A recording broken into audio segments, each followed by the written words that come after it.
नमस्कार. मी doctor Manoj Pisal, pure Ayurveda and Panchakarma practitioner in Pune. आज आपण ॲलर्जी आणि आयुर्वेद याविषयी थोडक्यात बोलणार आहोत.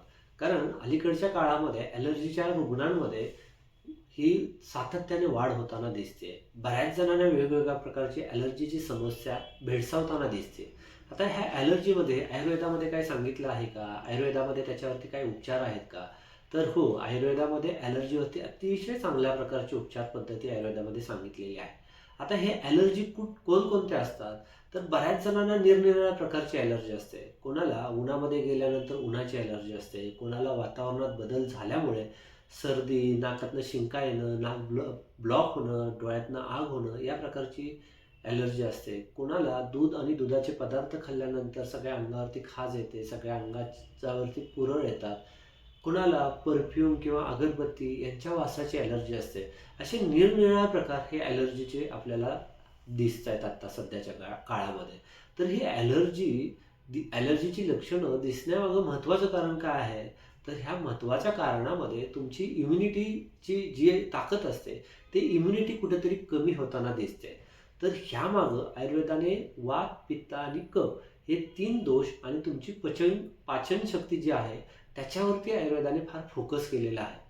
तुमची ॲलर्जी घालवण्यासाठी 3 दोष हे अगदी नॉर्मलाइज असले पाहिजेत, बॅलन्स असले पाहिजेत आणि तुमची पचवायची जी ताकद असते, पचनशक्ती जी असते, ती जर चांगली ठेवली, तर या ॲलर्जीच्या समस्या आपल्याला खूप कमी कालावधीमध्ये घालवता येत असतात.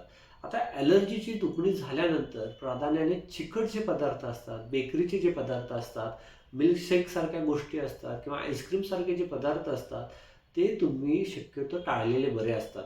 त्याचबरोबर लोणचे असतात, सॉसेस असतात, हे पदार्थ शक्यतो जेवणामध्ये तुम्ही घ्यायला न पाहिजेत.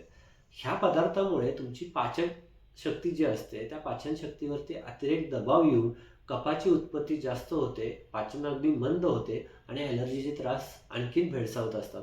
शक्यतो फळांचं पण सेवन ह्या काळामध्ये फार करू नये, असं आयुर्वेद सांगत असतं. आता ही ॲलर्जी ट्रीटमेंट करताना आयुर्वेदामध्ये बऱ्याच प्रकारची औषधं सांगितलेली आहेत. सुंठ आहे, जिरे आहेत, आवळा आहे, त्याचबरोबर त्रिफळा आहे, कोरफड आहे, आरोग्यवर्धिनी आहे, लघुमालिनी आहे.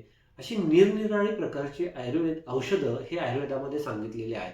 तर तुम्हाला ॲलर्जीचा त्रास झाला तर तुमचे जे जवळचे आयुर्वेदिक डॉक्टर आहेत, त्यांच्या सल्ल्याने औषधोपचार जर केले आणि पथ्यचिकित्सा जर पाळली, तर ॲलर्जी आपल्याला फार कमी अवधीमध्ये कायमची घालवता येत असते. त्याचबरोबर हा ॲलर्जीचा त्रास तुम्हाला वर्षानुवर्ष सतावत आहे, तर तो त्रास काढण्यासाठी आपल्याला पंचकर्माची नितांत गरज असते. जर तुम्ही तुमच्या आयुर्वेदिक डॉक्टरांच्या सल्ल्याने पंचकर्मातल्या वमन असू द्या, विरेचन असू द्या, नस्य असू द्या किंवा रक्तमोक्षण असू द्या, तुमच्या आजाराच्या लक्षणानुसार, तुमच्या प्रकृतीच्या लक्षणानुसार तुम्हाला कोणतं पंचकर्म सूट पडेल, कोणतं पंचकर्म केल्यानंतर त्रास कमी होतील, ह्यासाठी तुमच्या आयुर्वेदिक डॉक्टरांच्या सल्ल्याने जर हे पंचकर्म केलं, तर आपल्याला ॲलर्जीची समस्या अगदी कमी अवधीमध्ये ही मुळासकट घालवता येत असते. त्यामुळे कोणत्याही प्रकारची ॲलर्जी झाली, तर तुम्ही तुमच्या जवळच्या आयुर्वेदिक डॉक्टरांचा सल्ला घेऊन ॲलर्जीवर आपल्याला कायमची घालवता येऊ शकते. धन्यवाद.